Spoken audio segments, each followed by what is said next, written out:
الحمد لله رب العالمين والعاقبة للمتقين والصلاة والسلام على سيد الأنبياء والمرسلين وعلى آله وأصحابه الطيبين الطاهرين أما بعد فاعوذ باللہ من الشیطان الرجیم بسم اللہ الرحمن الرحیم ومن يعظم شعائر اللہ فإنها من تقوى القلوب صدق اللہ العظیم۔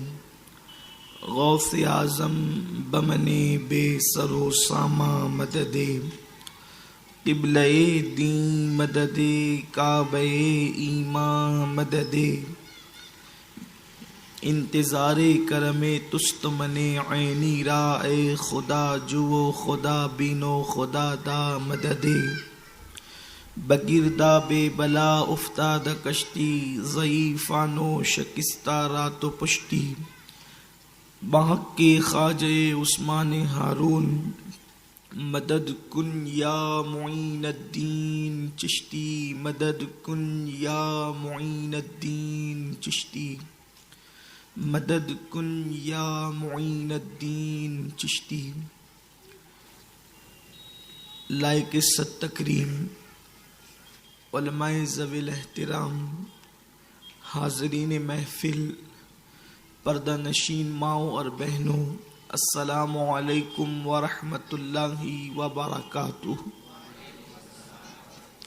انتہائی عقیدت و محبت کے ساتھ اپنے اور ساری کائنات کے مرکز عقیدت انیس بے کساں چارہ ساز درد منداں، ہم غریبوں کے غم گسار، ہم فقیروں کے ثروت، مصطفیٰ جان رحمت، شم بزم ہدایت، شب اسرا کے دولہا نوشے بزم جنت، دانائے سبل مولائے کل ختم الرسل، خسرو خوباں سیاح لامکاں وجہ کن فکاں، در اللہ المکنون سر اللہ المخزون، عالم ما کانا وما یکون، آب و گل انبیاء جان و دل اصفیاء، مطلع ہر سعادت مقطع ہر سیادت، حضور احمد مجتبی محمد مصطفیٰ، ارواحنا فدا صلی اللہ تعالی علیہ وسلم کی بارگاہ بے کس پناہ میں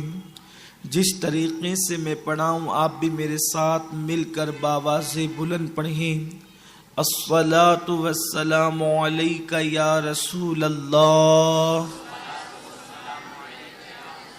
الصلاۃ والسلام علیک یا نبی اللہ،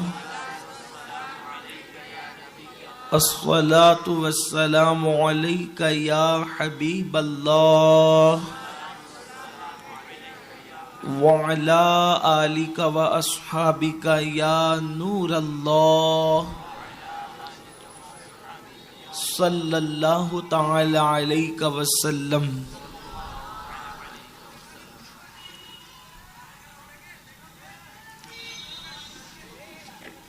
ان کی مہک نے دل کے غنچے کھلا دیے ہیں، ان کی مہک نے دل کے غنچے کھلا دیے ہیں، جس راہ چل دیے ہیں کوچے بسا دیے ہیں۔ ایک دل ہمارا کیا ہے آزار اس کا کتنا، ایک دل ہمارا کیا ہے آزار اس کا کتنا، تم نے تو چلتے پھرتے مردے جلا دیے ہیں۔ آپ بیٹھے رہیں، تشریف رکھیں، ایک بار درود شریف پڑھ لیں۔ اللہم صلی علی سیدنا و مولانا محمد معدن الجود والکرم والہ الکرام اجمعین، صلاۃ و سلام علیک یا رسول اللہ۔ ایک دل ہمارا کیا ہے آزار اس کا کتنا، تم نے تو چلتے پھرتے مردے جلا دیے ہیں۔ آنے دو یا ڈبو دو اب تو تمہاری جانب، کشتی تمہیں پہ چھوڑی لنگر اٹھا دیے ہیں۔ اللہ کیا جہنم اب بھی نہ سرد ہوگا، رو رو کے مصطفیٰ نے دریا بہا دیے ہیں۔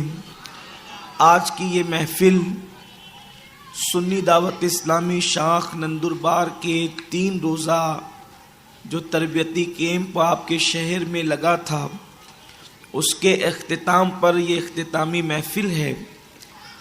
اور برادر عزیز مجاہد اہل سنت جناب سید نوری صاحب نے مجھے جن عناوین کے حوالے سے اشارہ کیا ہے، میں نے اسی کی مناسبت سے قرآن مقدس کی آیہ کریمہ کے ایک حصے کی تلاوت کرنے کا شرف حاصل کیا ہے۔ اللہ تبارک و تعالی اس کے متعلق مجھے حق کہنے اور آپ تمامی حضرات کو حق سن کر اس پر عمل کرنے اور اسے عام کرنے کی توفیق عطا فرمائے۔ اللہ تبارک و تعالی اپنے مقدس کلام میں ارشاد فرماتا ہے، وَمَن يُعَظِّمْ شَعَائِرَ اللَّهِ فَإِنَّهَا مِن تَقْوَى الْقُلُوبِ، کہ اللہ کی نشانیوں کی تعظیم کرنا یہ دلوں کا تقوی ہے۔ یعنی اللہ کی نشانیوں کی تعظیم وہ لوگ کرتے ہیں جن کے دلوں کو اللہ نے تقوی کے لیے چن لیا ہے۔ اللہ کی نشانی کیا ہے؟ مفسرین فرماتے ہیں جسے دیکھ کر خدا یاد آئے اسے اللہ کی نشانی کہتے ہیں، یا جسے دیکھ کر اللہ کا ذکر کرے انسان اس کو اللہ کی نشانی کہتے ہیں۔ مثال کے طور پر ہم جو بقرعید کے موقع پر جانور ذبح کرتے ہیں، وہ جانور کو بھی قرآن نے اللہ کی نشانیوں میں سے ایک نشانی کہا ہے، اور اس جانور کا بھی احترام اور تعظیم کرنے کا حکم دیا گیا ہے۔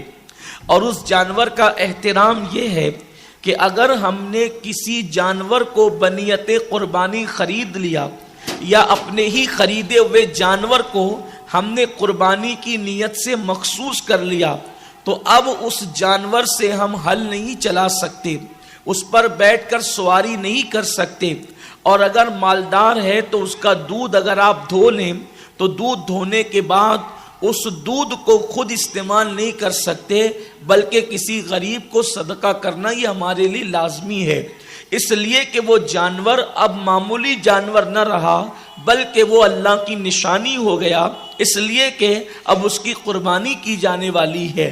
تو میرے آقا صلی اللہ علیہ وسلم کے پیارے دیوانوں، ایک جانور اگر اللہ کی نشانی ہو جائے تو اس کا احترام اس طرح کرنا مسلمان پر لازم ہو جاتا ہے۔ ایسے ہی اللہ کی نشانیوں میں سے ایک نشانی مسجد بھی ہے، اس کا احترام کرنے کا حکم دیا گیا ہے، اور جو مسجدوں کا احترام کرتے ہیں وہ دلوں کے تقوی کی بنیاد پر ہے۔ مسجد کا احترام کیا ہے کہ مسجد میں آپ ہنس نہیں سکتے۔ میرے آقا صلی اللہ علیہ وسلم فرماتے ہیں کہ مسجد کے اندر ہنسنے والے کی قبر تاریک ہوتی ہے اور اس کے اندر اندھیرے کا اضافہ ہوتا ہے۔ مسجد میں ہنسنا قبر میں اندھیرا لاتا ہے، مسجد میں ہنسنا قبر میں تاریکی لاتا ہے۔ حتیٰ کہ مسجد کا احترام یہ ہے کہ انسان اگر وضو کرے تو وضو کے پانی کے قطرے بھی وہ مسجد کے اندر ٹپکا نہیں سکتا، یہ مسجد کا احترام ہے۔ یعنی اللہ کی جتنی بھی نشانیاں ہیں، ہر نشانی کا احترام الگ الگ ہے۔ کعبہ بھی اللہ کی نشانیوں میں سے ایک نشانی ہے، حجر اسود بھی اللہ کی نشانیوں میں سے ایک نشانی ہے، صفا مروہ بھی اللہ کی نشانیوں میں سے ایک نشانی ہے۔ اور ان چیزوں کا احترام وہ کرتا ہے جس کے دل کو اللہ نے تقوی کے لیے چن لیا ہے، جس کے دل میں خشیت ربانی موجود ہے، جس کے دل میں اللہ کا ڈر موجود ہے، جس کے دل میں اللہ کا خوف موجود ہے۔ جیسے یہ ساری چیزیں اللہ کی نشانیاں ہیں، ویسے اللہ کے ولی بھی اللہ کی نشانیوں میں سے ایک نشانی ہے، ان کا احترام بھی مومنوں پہ لازم ہے۔ اور اسی طریقے سے ماہ رمضان بھی اللہ کی نشانیوں میں سے ایک نشانی ہے۔ ماہ رمضان کی تعظیم اور اس کے احترام کا حکم اللہ و رسول نے عطا فرمایا ہے۔ میرے آقا مصطفیٰ جان رحمت صلی اللہ علیہ وآلہ وسلم فرماتے ہیں کہ ماہ رمضان کو تمام مہینوں پر ایسے فضیلت حاصل ہے جیسے مجھے ساری مخلوق پر فضیلت حاصل ہے۔ یعنی اللہ کے محبوب سے بڑھ کر اللہ کی مخلوق میں کوئی برگزیدہ نہیں ہو سکتا، کوئی اتنا مقدس نہیں ہو سکتا، کوئی اتنا عظیم نہیں ہو سکتا۔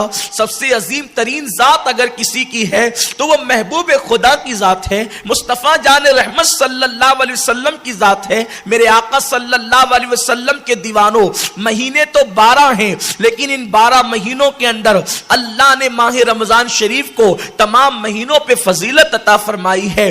آپ نے 12 علماء سے سنا ہوگا، میں ان روایتوں کی طرف نہیں جاؤں گا جو روایت آپ اکثر سنتے رہتے ہیں، لیکن رمضان شریف چونکہ اب 2-3 دنوں کے اندر ہی، بلکہ اب 2 ہی دنوں کے اندر بہت ممکن ہے ہمارے سروں پہ سایہ فگن ہو جائے۔ وہ رحمت والا مہینہ، وہ برکت والا مہینہ، اس مہینے جیسا کوئی مہینہ نہیں۔ جب ماہ رمضان قریب آتا تو اللہ کے محبوب صلی اللہ علیہ وآلہ وسلم اپنے صحابہ کو شوق دلانے کے لیے، اپنے صحابہ کے اندر ذوق پیدا کرنے کے لیے، عبادت کی رغبت دلانے کے لیے، میرے آقا صلی اللہ علیہ وسلم صحابہ کرام سے فرماتے ہیں، اے لوگو تم پر وہ مہینہ جلوگر ہونے والا ہے کہ جس کی ایک رات 1000 مہینوں سے افضل ہے، جس میں ایک نیکی اگر تم نیکی کرتے ہو تو کم سے کم اس نیکی کو اللہ 70 درجہ ثواب عطا فرماتا ہے، اور اگر خلوص اور بڑھ جائے تو 1000 اس کا درجہ ملتا ہے، اور اگر خلوص اور بڑھ جائے تو اللہ تمہیں بے حساب نیکی عطا فرماتا ہے۔ ایک نیکی کی بنیاد پر اللہ تمہیں اس قدر زیادہ ثواب عطا فرماتا ہے۔ آقا کریم صلی اللہ علیہ وسلم فرماتے ہیں اس کا پہلا عشرہ رحمت ہے، دوسرا مغفرت ہے، اور تیسرا جہنم سے آزادی ہے۔ آپ اس حدیث کو بار بار سنتے ہوں گے، لیکن اس حدیث پر آپ غور کریں۔ اسی رمضان شریف میں اگر اس ایک مہینے میں ہم عبادت کر کے اللہ کو راضی کر لیتے ہیں، اس مہینے کی تعظیم کر لیتے ہیں، اس مہینے کا احترام کر لیتے ہیں، تو اپنی دنیا بھی سنور گئی، قبر بھی سنور گئی، اور آخرت بھی سنور گئی۔ آپ دیکھیں اس مہینے میں 3 عشرے ہوتے ہیں، پہلا عشرہ رحمت، دوسرا مغفرت، اور تیسرا جہنم سے آزادی۔ اب ان تینوں عشرے کو جو تقسیم کیا گیا ہے، دنیا اچھی کیسے ہوتی ہے؟ آپ جب دیکھتے ہیں کسی کا خوبصورت مکان بنا ہے تو اس پہ لکھا ہے ھذا من فضل ربی، یہ اللہ کا، میرے اللہ کا فضل ہے۔ یعنی اگر رحمت ملتی ہے تو دولت آتی ہے، اللہ کی رحمت سے ہی دولت آتی ہے، اللہ کی رحمت سے ہی صحت ملتی ہے، اللہ کی رحمت سے ہی قوت ملتی ہے، اللہ کی رحمت سے ہی اولاد ملتی ہے، اللہ کی رحمت سے ہی خوشیاں ملتی ہے، اللہ کی رحمت سے ہی ساری نعمتیں ملتی ہے۔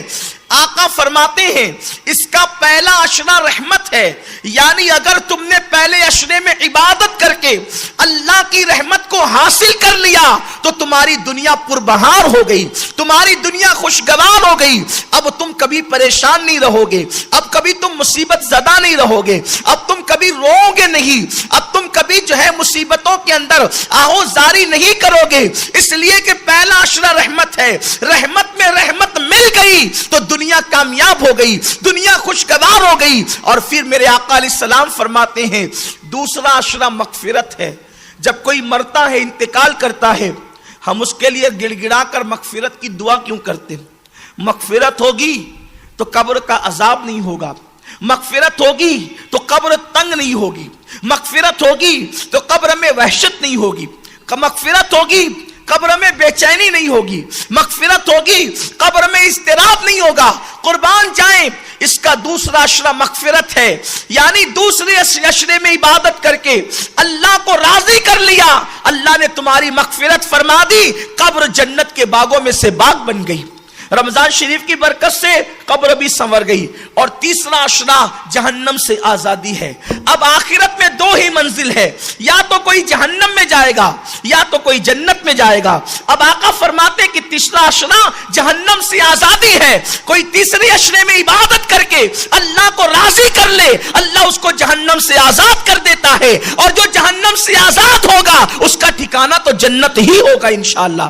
دیکھا رمضان شریف نے دنیا بھی سنوار دیا، قبر بھی سنوار دیا، اور آخرت کو بھی سنوار دیا۔ لیکن افسوس ہم ماہ رمضان شریف کا احترام نہیں کر پاتے۔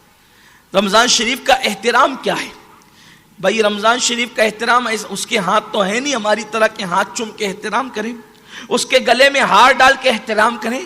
رمضان شریف کا احترام کیا ہے؟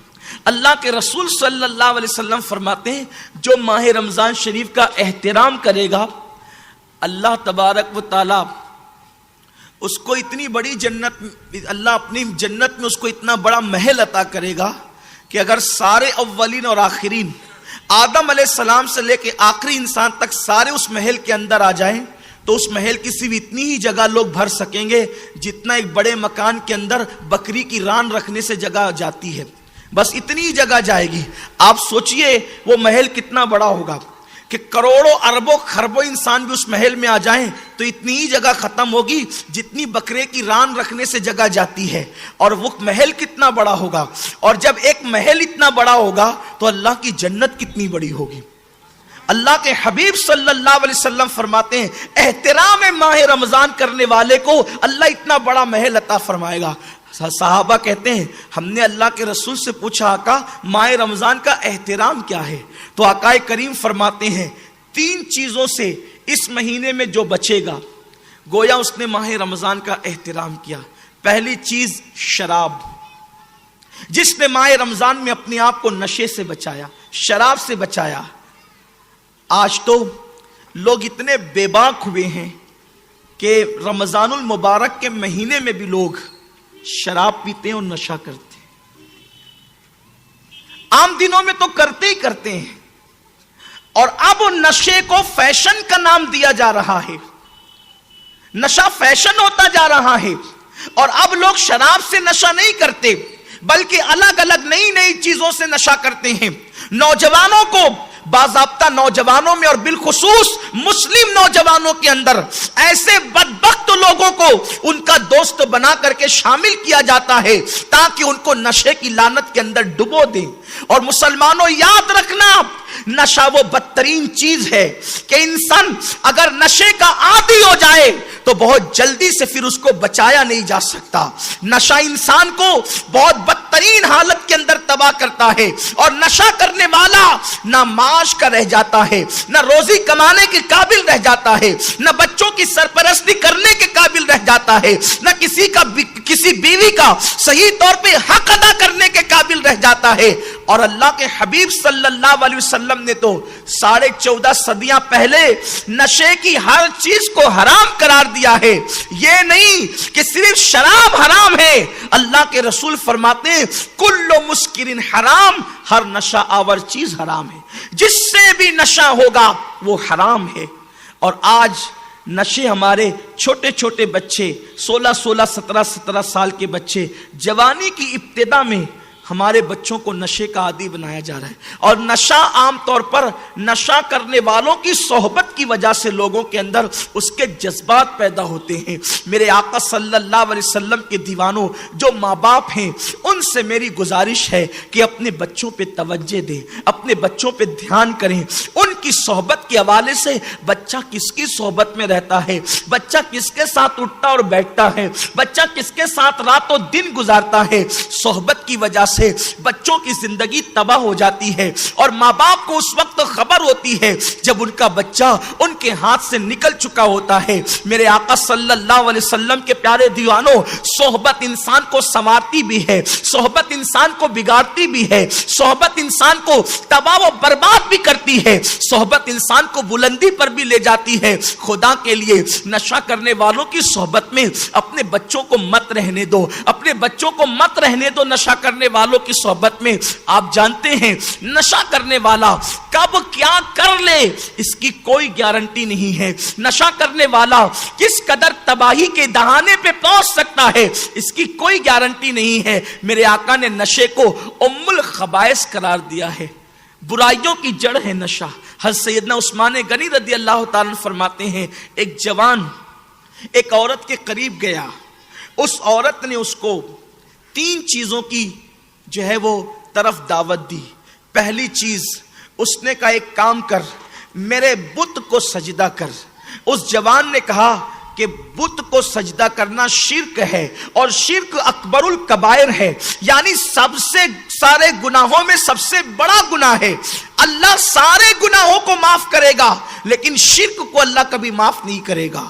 تو کہا کہ یہ اکبر الکبائر ہے بت کو سجدہ کرنا، میں نہیں کر سکتا۔ پھر کا ایک کام کر، یہ میرا بچہ ہے، اس بچے کو قتل کر دے۔ اس نے کہا کہ میں بچہ بھی قتل نہیں کر سکتا۔ کہا کیوں؟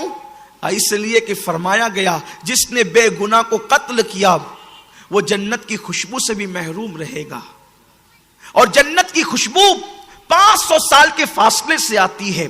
اس لیے میں نے بچے کو قتل نہیں کرنا. پھر اس نے کہا ایک کام کر, شراب پی لے. اس نے کہا بت کو سجدہ کرنا شرک, بچے کو قتل کرنا یہ بھی بڑا گناہ ہے اور جنت کی خوشبو سے محروم رہنے کا ذریعہ ہے, چلیں شراب پی لیتے ہیں. اور اس نے کہا ٹھیک ہے شراب پلا دو, اور اس کو شراب اس نے پلایا, پھر پیا, اور شراب کے نشے میں اتنا دھت ہو گیا کہ بچے کو بھی قتل کر دیا, اور پھر اس شخص نے بت کو سجدہ بھی کر لیا. یعنی جو دو گناہوں سے شراب سے پہلے وہ نفرت کرتا تھا, ان گناہوں کے اندر بھی وہ ڈوب گیا. شراب پینے والا کیا نہیں کر سکتا. حالانکہ میرا عنوان یہ نہیں ہے, میرا اصل عنوان کی طرف میں بڑھنا چاہتا ہوں, لیکن بات شراب کی آئی ہے تو مجھے ایک بات یاد آتی ہے. اپنے نوجوانوں سے خصوصی توجہ. نشے کی لعنت میں آج ہمارا پورا سماج ڈوبتا جا رہا ہے. ہماری قوم کے نوجوان لڑکے اسکول اور کالجز کے اندر نشے کرنے والوں کی صحبت میں رہ کر نشے کے عادی ہو رہے ہیں.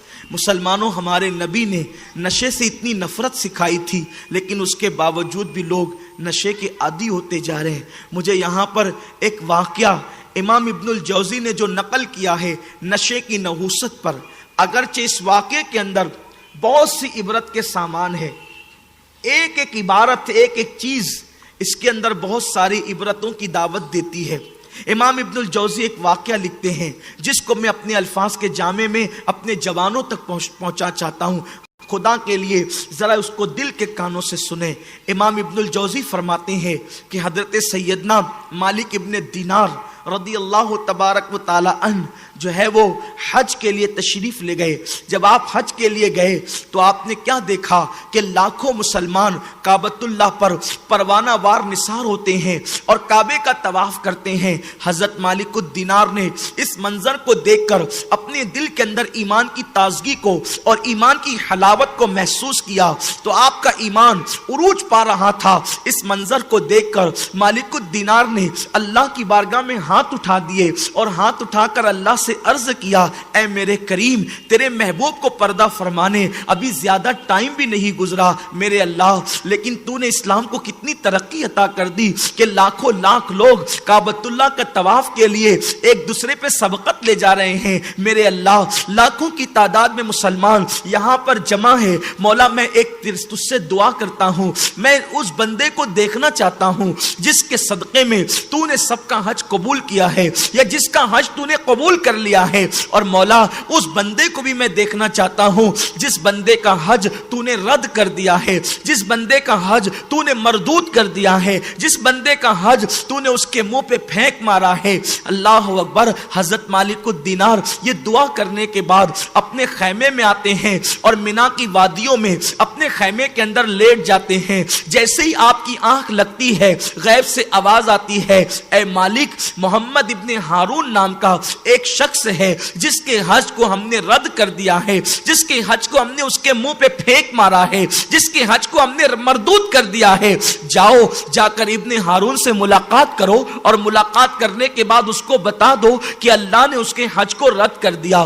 اللہ اکبر. مالک الدینار اٹھتے ہیں اور اٹھنے کے بعد چونکہ خواب میں آپ کو بتایا گیا تھا وہ شخص افغانستان کے شہر بلخ کا رہنے والا ہے, جو ہے وہ ابن ہارون بلخی ہے. حضرت مالک الدینار اٹھے اور اٹھنے کے بعد جہاں پر بلخیوں کے خیمے لگے ہوئے تھے وہاں پہنچ کر حضرت مالک الدینار لوگوں سے پوچھتے ہیں, اے بلخ والو یہ بتاؤ تم میں محمد ابن ہارون کون ہے. جیسے ہی ابن ہارون کا نام بلخ والوں نے سنا لوگ حضرت مالک الدینار کی طرف متوجہ ہوئے اور ایک بہ ایک زبان کہنے لگے, اے مالک تم کس ابن ہارون کی بات کرتے ہو, ابن ہارون کو جانتے ہو کون ہے, ابن ہارون کے بارے میں پتہ ہے کون ہے.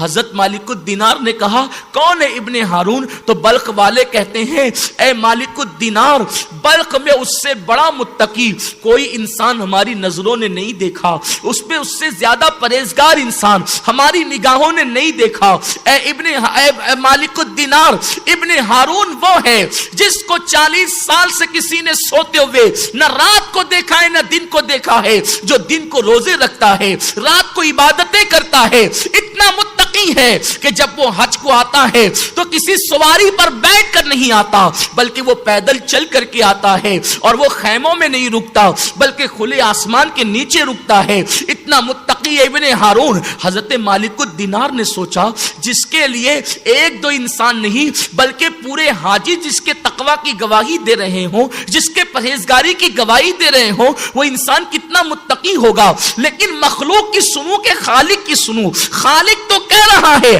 ہم نے اس کے حج کو رد کر دیا، اور مخلوق کہہ رہی ہے اس سے بڑا متقی ہمارے شہر میں کوئی ہے نہیں، ہمارے علاقے میں کوئی ہے نہیں۔ اللہ اکبر۔ میرے پیارے آقا صلی اللہ علیہ وسلم کے دیوانوں، یہاں پر میں عبادت کرنے والوں کو عرض کرنا چاہتا ہوں، اپنی عبادت پہ اترانا نہیں، اپنی عبادتوں پہ گھمنڈ نہیں کرنا، اپنی عبادتوں پہ غرور نہیں کرنا۔ سید الطائفہ حضرت جنید بغدادی فرماتے ہیں کسی کو گناہ کرتے دیکھ کر اس کو حقیر مت سمجھو، ہو سکتا ہے وہ اس کی زندگی کا آخری گناہ ہو اور یہ زندگی کی تمہاری آخری نیکی ہو، اس کے بعد تمہیں نیکی کی توفیق نہ ہو اور اس کے بعد وہ بندہ گناہ نہ کرے بلکہ نیک بن جائے۔ اس لیے اپنی نیکیوں پہ اترانا نہیں۔ اور یاد رکھنا کبھی کبھی نیکی کرنے والا اپنے ذوم میں اپنے آپ کو سمجھتا ہے میں بہت متقی ہوں، میں بہت پرہیزگار ہوں، اور وہ دوسروں کو حقیر سمجھتا ہے۔ اللہ اکبر۔ ابن ہارون کے بارے میں بلخی کہہ رہے ہیں اس سے بڑا متقی ہمارے سماج میں نہیں، ہمارے شہر میں نہیں، اور اللہ کی طرف سے اعلان ہے جا کر کے مالک اس کو بتا دو ہم نے اس کا حج رد کر دیا ہے۔ حضرت مالک الدینار کے دل میں مزید تجسس پیدا ہوا، شوق پیدا ہوا کہ چل کر کے ابن ہارون سے ملنا چاہیے، جس کو لوگ متقی کہیں خدا اس کا حج رد کر دے۔ حضرت مالک الدینار نے کہا ابن ہارون کہاں ملے گا؟ تو لوگوں نے بتایا وہ خیموں میں نہیں رکتا، اتنا متقی ہے، بلکہ وہ پہاڑوں کے اندر رکتا ہے اور وہ کھلے آسمان کے نیچے رکتا ہے۔ حضرت مالک الدینار اس کی طرف تشریف لے گئے تو کیا دیکھا؟ ایک بندہ ہے جس کا ایک ہاتھ کٹا ہوا ہے اور اس کے پیر کے اندر زنجیر پڑی ہوئی ہے، اور وہ زنجیر لے کر کھلے آسمان کے نیچے نظریں اٹھا کر رو رہا ہے اور اللہ کی بارگاہ میں آہوزاری کر رہا ہے، رب کی بارگاہ میں گریہ کر رہا ہے، اے میرے اللہ میری مغفرت کر دے، میرے اللہ میری مغفرت کر دے، میرے اللہ میرے گناہ کو معاف کر دے۔ میرے پیارے آقا صلی اللہ علیہ وسلم کے پیارے دیوانوں، میں آپ کو مایوس کرنے نہیں آیا، لیکن ایک بات میں اپنے جوانوں سے ضرور کہنا چاہتا ہوں، توبہ توبہ توبہ کا مفہوم ہم نے کیا سمجھ لیا ہے؟ توبہ ضرور اللہ معاف کرتا ہے، اللہ توبہ کو قبول کرنے والا ہے، اللہ گناہوں کو معاف کرنے والا ہے، مگر یاد رکھو کسی کی توبہ قبول کرنا اللہ پہ فرض واجب نہیں ہے۔ یہ بات اچھی طرح یاد رکھنا، معصوم اگر ایک خطا اجتہادی کرتا ہے تو 200 سال تک کے حضرت آدم روتے ہیں مگر کوئی جواب نہیں آتا، اور ہم اتنے بڑے بڑے پاپ کر کے یہ تصور کرتے ہیں ادھر استغفر اللہ کہیں گے اور ادھر سارے گناہ معاف ہو جائیں گے۔ توبہ کی امید پر گناہ کرنے والوں، اللہ کی خفیہ تدبیر سے ڈرو، اللہ کی خفیہ تدبیر سے بچو، اس کی غیرت کو چیلنج مت کرو۔ راتوں کو زنا کے اڈوں کو آباد کریں گے، راتوں کو شراب کے اڈوں کو آباد کریں گے، کیرم کی کلبوں کو آباد کریں گے، اپنے حلق کے نیچے حرام لقمے اتاریں گے، اور پھر یہ سمجھتے ہیں کہ ایک مرتبہ کی استغفر اللہ ہمیں ولایت کی منزل پر پہنچا دے گی۔ یقیناً ایک بار کی استغفر اللہ کسی کو ولی بھی بنا دیتی ہے، لیکن حضرت آدم کا 200 سال تک کے رونا نہیں دیکھتے؟ جب معصوموں کی اس کی بارگاہ کے اندر یہ حالت ہے، ہماری اوقات کیا ہے، ہماری حیثیت کیا ہے؟ اللہ کی بارگاہ میں گناہ کر کے اس کے غضب کو چیلنج مت کرو۔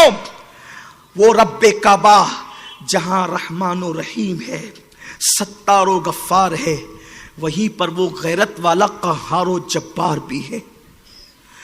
جب وہ اپنی غیرت کا اظہار کرتا ہے تو سینکڑوں سال رونے کے بعد بھی وہ کوئی جواب نہیں دیتا۔ میرے پیارے آقا صلی اللہ علیہ وسلم کے پیارے دیوانوں، حضرت مالک الدینار کہتے ہیں میں نے دیکھا کہ بندے کے پیر میں زنجیر پڑی ہوئی ہے، کٹا ہوا ہاتھ ہے، اور وہ رو رو کر کے اپنے گناہوں سے معافی طلب کر رہا ہے اور مغفرت مانگ رہا ہے۔ جیسی میرے قدموں کی آہٹ اس نے سنی، اس نے اپنے ایک ہاتھ سے آنسو پوچھے، اور میری طرف مخاطب ہو کر کہا اے اللہ کے ولی کیا کوئی خواب تمہیں میری طرف لا رہا ہے؟ تم کوئی خواب دیکھ کر میرے پاس آ رہے ہو؟ حضرت مالک الدینار کہتے ہیں میں نے سوچا یہ بندہ کتنا پہنچا ہوا ہوگا، یہ بندہ کتنا نیک ہوگا کہ یہ میرے خواب کو بھی جانتا ہے۔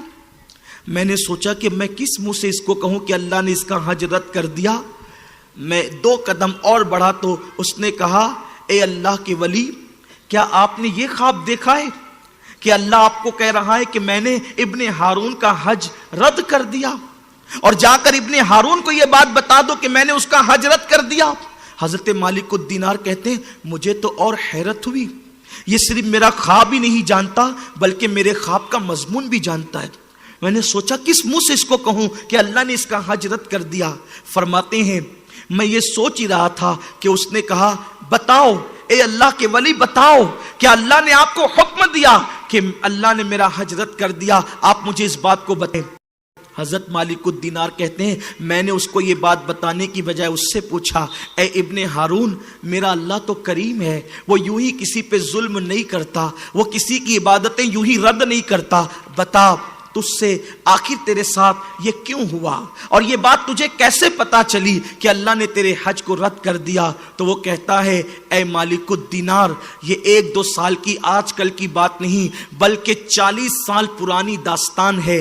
ہر سال میں پیدل حج کے لیے آتا ہوں اور میں حج کرتا ہوں، اور ہر سال کسی نہ کسی اللہ کے ولی کو اللہ حکم دیتا ہے، اللہ حکم فرماتا ہے کہ ہم نے اس کے حج کو رد کر دیا۔ ہر سال 40 سال سے کوئی نہ کوئی ولی آ کر کے مجھے کہتا ہے کہ اس کا حج رد ہو گیا، میرا حج رد کر دیا گیا۔ یہ کہہ کے وہ رونے لگا۔ حضرت مالک الدینار کہتے ہیں تیرا حج رد جو ہوتا ہے یوں ہی تو نہیں ہوتا ہوگا، کوئی تو سبب ہوگا، کوئی تو وجہ ہوگی۔ ابن ہارون کہتا ہے بڑی دردناک ہے میری داستان، بڑی دردناک ہے میری داستان، بڑی خوفناک ہے میری داستان۔ میرا حج صرف رد نہیں ہوتا بلکہ 40 سال سے میں ہر دن روزے رکھتا ہوں، میرے روزے بھی رد ہو رہے ہیں۔ 40 سال سے ہر رات عبادت کرتا ہوں، میری عبادت اور میرے سجدے بھی رد ہو رہے ہیں۔ اے مالک میں کہیں کا نہیں رہ گیا، نہ دن کو سکون ہے نہ رات کو سکون ہے، بے چینی اور بے قراری ہے، تباہی اور بربادی ہے۔ حضرت مالک الدینار نے کہا بتاؤ تو صحیح آخر وجہ کیا ہے؟ اب وہ شخص اپنی داستان بیان کرتا ہے جس کو امام ابن الجوزی نے اپنی کتاب میں لکھا، لیکن اس کو میں اپنے الفاظ کے جامع میں عرض کروں میرے نوجوانوں دل کے کانوں سے سننا، اللہ کرے کسی کے دل میں بات اتر جائے، کسی کی زندگی بدل جائے، کسی کی زندگی میں انقلاب آ جائے۔ میرے آقا صلی اللہ علیہ وسلم کے پیارے دیوانوں ابن ہارون حضرت مالک الدینار کو کہتا ہے اے مالک دراصل یہ 40 سال سے جو حج رد ہو رہے ہیں، راتوں کی عبادتیں منہ پہ پھینک ماری جا رہی ہے، دن کے روزے رد ہو رہے ہیں، اس کی وجہ جاننا چاہتے ہو تو سنو بات یہ ہے کہ دراصل میں بہت مالدار گھرانے میں پیدا ہوا تھا، اللہ نے مجھے دولت مند گھرانے میں پیدا کیا تھا، جوانی کی ابتدا تھی، جوانی کی شروعات تھی، اور شروع جوانی کے اندر مجھے غلط دوستوں کی صحبت مل گئی، غلط دوستوں کی سنگت مل گئی۔ جب غلط دوستوں کے میں ہاتھ لگ گیا تو غلط دوستوں نے مجھے شراب کا عادی بنا دیا، مجھے نشے کا عادی بنا دیا، اور اللہ اکبر جب میں نشے کا عادی ہو گیا تو اللہ پھر میں نشے کے اندر ڈوبا رہتا اور اپنے گھر کے اندر نشے کی حالت میں لوٹتا۔ میں اپنے جوانوں سے کہنا چاہتا ہوں غلط دوستوں کی صحبت سے بچو، اس لیے کہ وہ دوست جو تمہیں گناہوں کے اڈوں پر لے جاتے ہیں وہ کبھی تمہارے دوست نہیں ہو سکتے، بلکہ سچے دوست کی پہچان میرے آقا غیب دا نبی صلی اللہ علیہ وسلم نے فرمایا جب تو اللہ کو بھلا دے وہ تجھے اللہ کی یاد دلائے، جب تو گناہ کر وہ تجھے گناہ سے روک دے۔ گناہوں کے اڈوں پر لے جانے والے کبھی سچے دوست نہیں ہو سکتے، وہ دشمن سے بدترین ہے۔ سچا دوست وہ ہے جب اذان ہو تو تیرا ہاتھ پکڑ کر تجھے اللہ کے گھر تک پہنچا دے، سچا دوست وہ وہ ہے جو تو رمضان کا روزہ نہ رکھے تو وہ تجھے دھمکی دے اگر کل تو نے روزہ نہ رکھا تو میری اور تیری دوستی قائم نہیں رہ سکتی. وہ تجھے تلاوت قرآن کا عادی بنا دے, وہ تجھے عبادت کا ذوق عطا کرے, وہ تجھے عبادت کا شوق عطا کرے. ایسے دوستوں کے ساتھ نہ جانا, وہ دوست مطلبی ہے, وہ دوست بڑے بدترین ہے جو تمہیں گناہوں کے اڈوں پہ لے جا رہے ہیں. میرے آقا صلی اللہ علیہ وسلم کے دیوانوں, ابن ہارون کہتا ہے کہ مالک میں نے جوانی میں غلط دوستوں کی صحبت اختیار کی اور نشے کا عادی ہو گیا. میں اپنی ماں سے چھپ کر کے نشہ کرتا, لیکن ایک دن دوستوں نے اتنی شراب پلائی کہ مجھے خیال نہ رہا اور میں لڑکھڑاتے ہوئے قدموں سے اپنے گھر گیا. جیسے ہی میں گھر پہنچا تو میری ماں سے میرا سامنا ہو گیا. میری ماں نے پہلی مرتبہ مجھے نشے کی حالت میں دیکھا تو نشے کی حالت میں دیکھ کر غصے میں آ گئی اور غصے کی کیفیت میں کہنے لگی, بدبخت, آج ماہ رمضان شریف کی پہلی رات ہے, تو نے پہلی رات میں شراب پی کر کے نشہ کیا. اور آپ جانتے ہیں ماہ رمضان شریف کی پہلی رات کیا ہوتی ہے؟ ماہ رمضان شریف کی ہر رات کی لذت الگ ہے, ماہ رمضان کی ہر رات کی فضیلت الگ ہے, ماہ رمضان کی ہر رات کا مقام اور مرتبہ الگ ہے. لیکن پہلی رات جو ماہ رمضان شریف کی آتی ہے, اللہ کے رسول فرماتے ہیں پہلی رات جو ماہ رمضان کی آتی ہے عرش کے نیچے سے اللہ ہوا چلاتا ہے اور اس پہلی رات میں اللہ اپنے بندوں کو پیار کی نظر سے دیکھتا ہے. خدا کی نظر محبت جس بندے پہ پڑ جاتی ہے اللہ اس پر جہنم کی آگ کو حرام فرما دیتا ہے. دعا کرو, دعا کرو, ماہ رمضان شریف کی وہ پہلی رات جو آنے والی ہے اللہ کرے ہم پر بھی کرم کی نظر پڑ جائے. دیکھو ہم کہتے ہیں میرے پیر کی نظر مجھ پہ پڑ جائے گی تو بیڑا پار ہو جائے گا, امام بادشاہ کی نظر پڑ جائے گی تو بیڑا پار ہو جائے گا, غوث پاک غریب نواز کی نظر پڑ جائے گی تو بیڑا پار ہو جائے گا. ارے غوث و خواجہ جس کی نظر کے محتاج ہے وہ خدا ماہ رمضان کی پہلی رات میں اللہ اپنے بندوں کو محبت کی نظر سے دیکھتا ہے. جس پر خدا کی نظر کرم پڑ جائے اس کی شان کیا ہوگی, اس کے مرتبے کیا ہوں گے, اس کے مقام کیا ہوں گے.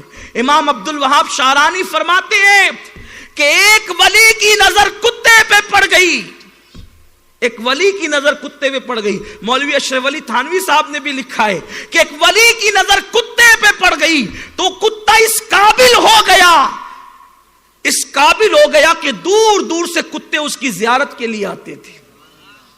بولو ولی کی نظر کتے پہ پڑ جائے تو کتا قابل زیارت ہو جائے اور کتوں میں محترم ہو جائے.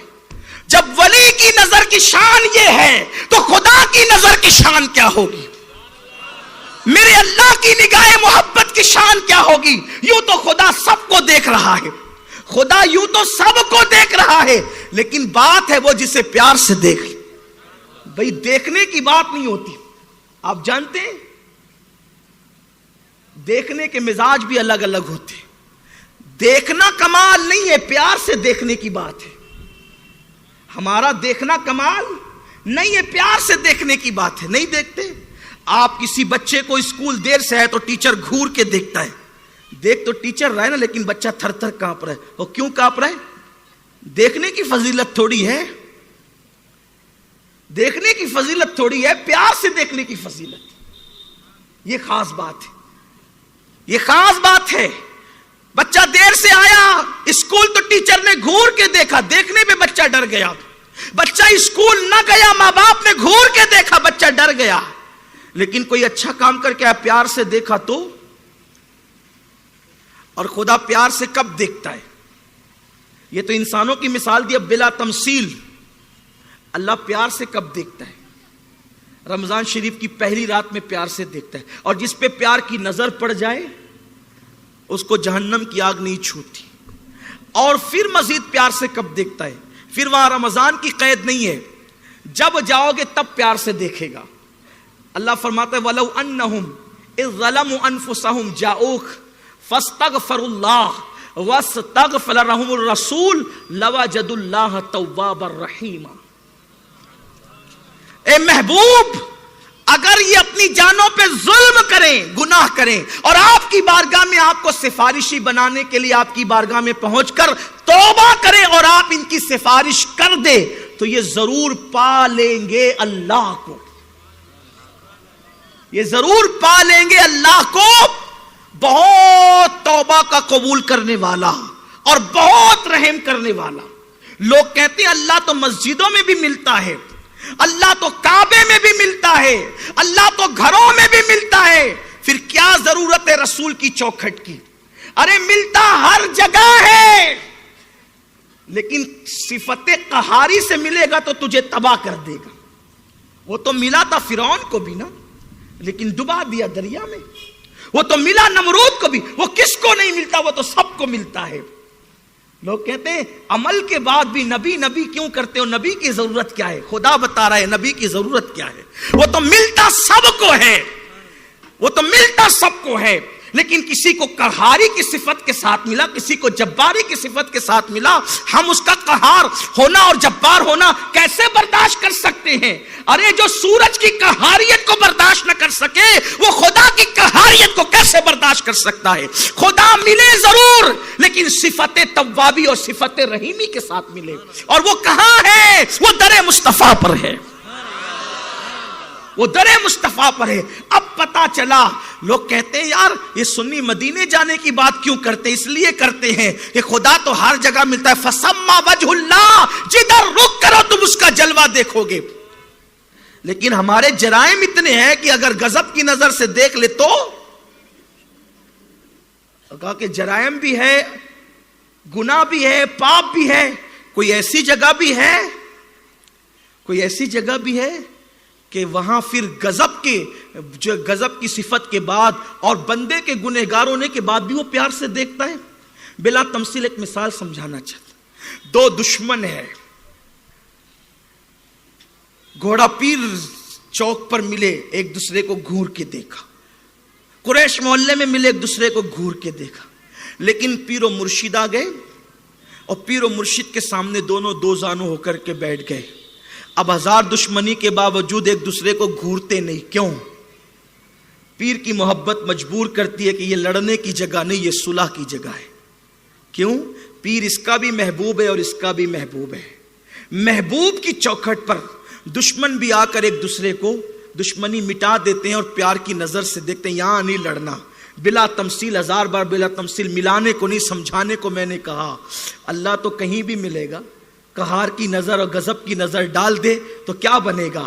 لیکن قربان جائے، جب بندہ محبوب کی چوکھٹ پہ جاتا ہے تو خدا وہاں بھی ملتا ہے، لیکن وہاں غضب کی نظر سے نہیں ملتا، کیونکہ بندے اللہ تیرے پاپ کو نہیں دیکھتا بلکہ وہ تو رسول پاک کو دیکھتا ہے۔ محبوب تیری موجودگی میں، تیرے وجود کے ساتھ، میں نے تو ان کے پاپ دیکھنا ہی نہیں، کیوں؟ وَلَا سَوْفَ يُؤْتِيكَ رَبُّكَ فَتَرْضَىٰ، ان قریب تیرا رب تجھے اتنا عطا کرے گا کہ حبیب تو راضی ہو جائے گا۔ اور خدا نے پھر اس پہ عذاب کیسے کرنا جو محبوب کے دامن کرم میں آ جائے؟ کہتے ہیں حضرت استاد زمن، ڈھونڈا ہی کرے صدر قیامت کے سپاہی، وہ کس کو ملے جو تیرے دامن میں چھپا ہو۔ فرشتوں کو معلوم نہیں کون چھپائے، فرشتے خوب جانتے ہیں کہ وہ چھپا مجرم کہاں ہے، لیکن فرشتوں میں ہمت نہیں کہ مصطفیٰ کے دامن کی طرف بڑھ جائیں۔ بات دور نہ نکلی، اصل عنوان کی طرف آتے ہیں۔ ابن ہارون کہتا ہے، اے مالک، میری ماں نے مجھے ڈانٹا اور کہا بدبخت، ماہ رمضان شریف کی پہلی رات میں تو شراب پی کر کے آیا، رمضان شریف کی پہلی رات میں تو نے جرم کیا، شراب پی تو نے، اور پھر میری ماں نے میرے چہرے پہ ایک تماچا مارا، اور تماچا مار کر کے مجھ سے کہا تو نے کیا کیا؟ ابن ہارون کہتا ہے، مالک، میری ماں نے تو مجھے ایک تماچا مارا مگر میں نشے کی حالت میں تھا، شیطان کے ہاتھ کا کھلونا بن گیا، میں نے پلٹ کر غصے میں آ کر اپنی ماں کو کئی تماچے مارے۔ نشہ کرنے والا اپنی بیٹی کے ساتھ زنا بھی کر سکتا ہے، نشہ کرنے والا اپنی بیوی کو نشے کی حالت میں طلاق بھی دے سکتا ہے، نشہ کرنے والا کسی کو قتل بھی کر سکتا ہے۔ کاش ہمارا ملک نشے کی لعنت سے پاک ہو جائے۔ ہم ہندوستان میں صرف مسلمانوں کو نہیں بلکہ ہر ہندوستانی کو نشے سے پاک دیکھنا چاہتے ہیں، اس لیے کہ اسلام صرف مسلمانوں کے لیے نہیں آیا، اسلام سارے انسانوں کے لیے آیا ہے۔ اور کاش ایسا ہو جائے کہ ہمارے ملک سے نشے کا خاتمہ ہو جائے. اگر صرف ہمارے ملک سے نشے کا مکمل خاتمہ ہو گیا تو صرف 20 سال کے اندر ہمارا ملک امریکہ اور برطانیہ سے آگے پرواز کرتا ہوا نظر آئے گا. لیکن یہ نشے کی لعنت ہے جس نے ہمارے ملک کو ترقی کرنے نہیں دیا. اور برا ہو ان بدبخت لیڈران کا جو اپنی سیاسی دکان چمکانے کے لیے اور اپنی مالی منفعت کے لیے جو نشے کو رواج دے رہے ہیں. اور یہ بھی بتا دوں اس وقت زنا اور نشہ سب سے زیادہ کسی چیز سے فروغ پا رہا ہے تو اسی کو فلم کہتے ہیں. فلموں کے ذریعے سے زنا بھی بڑھ رہا ہے اور فلم کے ذریعے سے نشہ بھی بڑھ رہا ہے.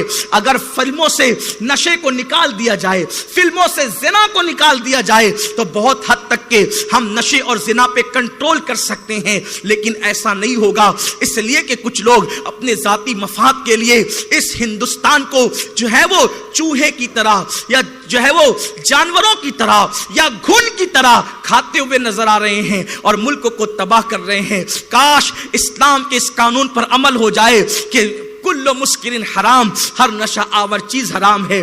ہمارا ملک ترقی کرے گا, دنیا ترقی کرے گی. نشے کی وجہ سے بیماریاں بڑھتی ہے, نشے کی وجہ سے بے حیائیاں بڑھتی ہے, نشے کی وجہ سے بدکاریاں بڑھتی ہے, نشے کی وجہ سے قتل غارت گری کا ماحول ہوتا ہے, نشے کی وجہ سے انسان چوری کی طرف بڑھتا ہے. جب وہ کمائے گا نہیں اور نشہ کرے گا, اس کو پیسے نہیں ہوں گے, وہ کسی کا قتل کرے گا, کسی کے ساتھ چوری سے پیش آئے گا, کسی کے گھر میں ڈاکہ ڈالے گا. اس لیے نشہ بہت ساری برائیوں کی طرف لے جاتا ہے. میرے پیارے آقا صلی اللہ علیہ وسلم کے پیارے دیوانوں, وہ کہتا ہے کہ میں نشے کی حالت میں تھا, شیطان کا آلے کار بن گیا, میں نے اپنی ماں کو مارنا شروع کیا اور ماں کو تماچے لگائے. اللہ اللہ, ماں کو مارنا کتنا بڑا جرم ہے. ماں کو مارنے کا کون تصور کر سکتا ہے؟ ارے جس نے ماں باپ کو ایک مرتبہ صرف گھور کر کے دیکھا ہوگا اس کے نامے اعمال کی ساری نیکیاں تباہ کر دی جائے گی. جس نے ماں باپ سے ایک مرتبہ اونچی آواز سے بات کی ہوگی اس کے نامے اعمال کی ساری زندگیاں تباہ کر دی جائے گی. کیا وہ حدیث آپ نے نہیں سنا؟ میرے آقا صلی اللہ علیہ وسلم فرماتے ہیں ایک بندہ پہاڑوں جیسی نیکیاں لے کر کے آئے گا, ان قریب جنت میں جانے کا حکم ہوگا. میزان کا پلڑا, میزان پہ نیکیوں کا پلڑا بھاری ہو جائے گا. وہ سوچے گا میں کتنی نیکیاں لایا کہ میزان کا پلڑا میری نیکیوں سے بھر گیا. لیکن تھوڑی ہی دیر میں ایک کاغذ کے چھوٹے سے ٹکڑے پر گناہوں کے پلڑے میں ایک ٹکڑا گرے گا, اور جب وہ ٹکڑا گناہوں کے پلڑے میں گرے گا تو زندگی کی ساری نیکی ہلکی ہو جائے گی. حکم ہوگا اس بدبخت کو جہنم میں داخل کر دو. وہ بندہ جہنم میں جاتے جاتے پوچھے گا میرے کریم ساری زندگی عبادت اور نیکی کرتا رہا, اس چھوٹے سے کاغذ کے ٹکڑے پر کیا لکھا تھا جس نے میری ساری زندگی کی نیکی کو ہلکا کر دیا؟ آواز آئے گی بندے تو نے ایک مرتبہ اپنی ماں سے یا اپنے باپ سے اونچی آواز سے چلا کر گفتگو کی تھی, اسی وجہ سے تیری ساری زندگی کی نیکیوں کو ضائع کر دیا گیا. جن ماں باپ سے اونچی آواز سے گفتگو کرنے سے زندگی کی نیکیاں ضائع ہو جاتی ہے, زندگی کی نیکیاں برباد ہو جاتی ہے, ان کو مارنے والے کا انجام کیا ہوگا؟ ابن ہارون کہتا ہے مالک الدینار, میں نے اپنی ماں کو تماچے لگائے, اس پر بھی میرا غصہ ختم نہیں ہوا, میرے غصے کو جو ہے وہ ٹھنڈک نہ ملی, تو میں نے کیا کیا, اپنی بوڑھی ماں کو اٹھایا اور اٹھا کر کے جلتے ہوئے تندور میں نے اپنی ماں کو پھینک دیا. جب جلتے ہوئے تندور میں چولہے میں اپنی ماں کو پھینکا, میری بیوی آئی اور اس نے مجھے دھکا دے کر کے گرا دیا, میں اپنے بستر پہ گر گیا. اس کے بعد مجھے خبر نہیں کہ کیا ہوا. آدھی رات کے بعد جب مجھے ہوش آیا تو میں نے اپنی بیوی کو پکارا. جب میں نے اپنی بیوی کو آواز دی اس نے بہت تلخ اور کرخ لہجے میں جواب دیا. میں نے کہا اے فرما بردار وفادار بیوی, میں اس سے پہلے بھی تو نشہ کر کے گھر آیا لیکن کبھی تو نے میرے ساتھ یہ سلوک نہیں کیا, آج تو مجھ سے اتنی سخت لہجے میں بات کیوں کرتی ہے؟ تو میری بیوی نے کہا بدبخت, جب تو اپنی ماں کا وفادار نہ ہوا تو تو کس کا وفادار ہو سکتا ہے؟ تو اپنی ماں کا قاتل ہے, قاتل. دیکھ تیری ماں مر چکی ہے. وہ کہتا ہے ابن ہارون جیسے ہی اس نے میری ماں کی موت کی خبر دی میرا نشہ تو ختم ہو چکا تھا, نشہ تو میرا ختم ہو چکا تھا. میں اٹھ کر کے کھڑا ہوا اور میں نے کہا تو نے کیا کہا؟ کہا تو اپنی ماں کا قاتل ہے. میں نے اپنی ماں کو دیکھا تو میری ماں جلی ہوئی روٹی کی طرح مردہ پڑی تھی. اس وقت مجھے احساس ہوا کہ میں نے اپنی زندگی کے اندر سب سے بڑا گناہ کر لیا. لیکن پچھتانے سے کیا ہوتا ہے؟ جب چڑیا کھیت چگ لیتی ہے تو پچھتانے سے کیا ہوتا ہے؟ ابن ہارون کہتا ہے میری ماں کو مردہ اس حالت میں دیکھ کر مجھے اتنا افسوس ہوا کہ اتنا افسوس مجھے کسی چیز پر نہ تھا. پھر میں نے کڑھاڑی لی اور جس ہاتھ نے میری ماں کو مارا تھا وہ ہاتھ میں نے کندھے سے کاٹ دیا اور اس کندھے کو میں نے اپنی پسلی سے زنجیر سے باندھ لیا. وہ دن ہے اور آج کا دن ہے. محل بیچ کر کے صدقہ کیا, غلاموں کو آزاد کیا, کنیزوں کو آزاد کیا, سب چھوڑ دیا. صرف عبادت کرتا ہوں, نہ رات کو سوتا ہوں نہ دن کو سوتا ہوں. عبادت عبادت اور صرف عبادت. 24 گھنٹے میں مٹھی بھر چنے کھاتا ہوں افطار کے وقت اور کچھ کھاتا بھی نہیں. لیکن مالک ہر رات کی عبادت رد ہو رہی ہے, ہر دن کے روزے رد ہو رہے ہیں, 40 سال کا حج بھی رد ہو رہا ہے.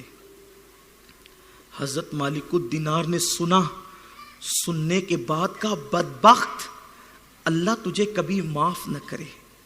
تو ماں کا قاتل ہے, تو نے ماں کو قتل کیا ہے, تو نے شراب پی ہے, تیرے پیٹ کے اندر شراب گئی ہے. بڑی معذرت کے ساتھ جوانی میں نشہ کرنا بہت اچھا لگتا ہے, لیکن نشے کے ایام میں, نشے کی حالت میں پیدا ہونے والی اولاد اپنے ماں باپ کی اور ملک و ملت کی کبھی وفادار نہیں ہوتی. جس کے پیٹ میں شراب کا ایک قطرہ چلا گیا یا نشہ آور چیز کا ایک قطرہ چلا گیا, 40 دن تک نہ اس کی دعا قبول ہوگی نہ اس کی عبادت قبول ہوگی. اگر اسی حالت میں اس کو موت آ گئی تو اللہ کی رحمت سے محروم کر دیا جائے گا, اس پر جنت کے دروازے بند کر دیے جائیں گے. نشے کو لوگ سمجھتے کیا ہے؟ نشے کو لوگ سمجھتے کیا ہے؟ حضرت مالک الدینار نے کہا بدبخت, خدا تجھے کبھی معاف نہ کرے. اور جب پلٹے, مالک الدینار کہتے ہیں میں پلٹا غصے کی حالت میں, تو وہ رو کر کے اللہ سے کہہ رہا تھا اے غموں کو کھولنے والے میرے گناہ کو معاف کر دے. میں پلٹا اور اپنے خیمے میں آ کے لیٹ گیا. فرماتے میری آنکھ لگی, دل کی آنکھیں بیدار ہو گئی, مقدر کے ستارے جھلملانے لگے, عروج ثریا پر پہنچ گئے. تو میں نے کیا دیکھا کہ آنکھیں بند ہونے کے بعد وہ جلوہ جہاں آرا میری نگاہوں کے سامنے آیا کہ میں نے خواب میں اللہ کے حبیب کا دیدار کر لیا. حضور میرے خواب میں تشریف لائے اور مجھ سے کہا اے مالک تو نے اس بندے کو ڈانٹا کیوں, اس کو مایوس کیوں کیا؟ مالک الدینار کہتے ہیں میں نے عرض کی آقا میرے ماں باپ آپ پہ قربان, غریب پرور بندہ نواز آقا میرے ماں باپ آپ پہ قربان. کتنا بڑا پاپی ہے وہ آقا, وہ کتنا بڑا پاپی ہے یا رسول اللہ, وہ کتنا بڑا پاپی ہے. اب امام ابن الجوزی نے جو جملہ یہاں لکھا ہے میری ہمت نہیں ہوتی اس کو بیان کرنے کی, لیکن اپنے جوانوں کو بتا دوں. اللہ کے رسول نے فرمایا اے مالک, اللہ نے اپنی عزت کی قسم یاد کر کے فرمایا کہ جو کسی کو قتل کرے گا یا جو نشہ کرے گا میں اس کو ضرور جہنم میں ڈالوں گا. یہاں تک کہ بندوں کی تنبیہ کے لیے فرمایا, بندوں کی تنبیہ کے لیے فرمایا کہ اگر میرا ابراہیم خلیل بھی نشہ کرے اور کسی کو قتل کرے تو میں اس کو بھی جہنم میں ڈالوں گا. حالانکہ نبی کبھی نشہ نہیں کر سکتے. جیسے اللہ کے رسول نے فرمایا نا کہ میرے خاندان کی کوئی معزز بیٹی بھی چوری کرے گی تو میں اس کا ہاتھ بھی کاٹوں گا. حضور کے گھر کا فرد کب چوری کرے گا؟ لیکن یہ تہدید کے لیے کہا جاتا ہے, یہ وعید کے لیے کہا جاتا ہے. میری ہمت نہیں ہوتی, میں ہر جگہ یہ جملہ نہیں پڑھتا, اس جملے کو نکال کر کے میں پڑھتا ہوں, لیکن اپنے جوانوں کو بتا دوں اللہ کے رسول نے فرمایا. امام ابن الجوزی کہتے ہیں کہ ابراہیم خلیل اللہ بھی نشہ کرے تو اللہ ان کو بھی جہنم میں ڈالے. حالانکہ نبی معصوم ہوتا ہے, وہ نشہ نہیں کریں گے, یاد رکھنا. لیکن صرف بندوں کو ڈرانے کے لیے, حقیقت حال بتانے کے لیے بات کہی گئی ہے. اللہ ہم سب کے حال پہ رحم فرمائے. ہم کیا, ہماری اوقات کیا. آقا فرماتے ہیں لیکن مالک تو نے اسے مایوس کیوں کیا؟ میں بتاؤں اس کے ساتھ کیا سلوک ہوگا, اللہ اس کے ساتھ کیا سلوک کرے گا, قیامت کے دن اس کے ساتھ کیا ہوگا. لوگ کہتے ہیں نبی کے ساتھ قیامت میں کیا ہوگا, نبی کو نہیں پتا. اور نبی فرماتے ہیں قیامت میں ابن ہارون کے ساتھ کیا ہوگا, نبی خبر دے رہے. اور آپ یہ بات سمجھ لیں,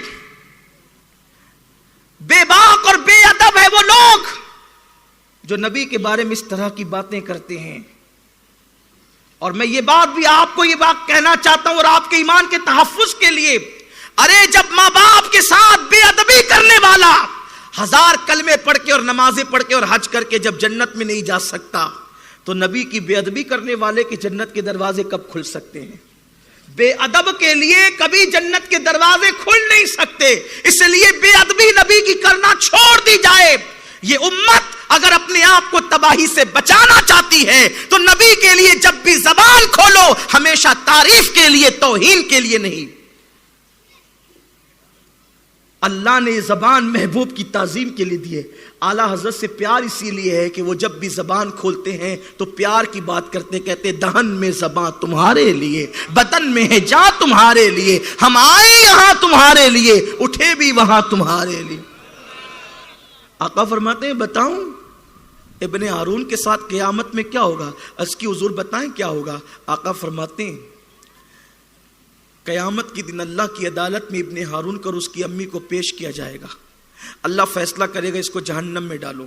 ابن ہارون کو ماں کا قاتل ہے، شرابی ہے، جہنم میں ڈالو۔ اس کو جہنم میں ڈال دیا جائے گا۔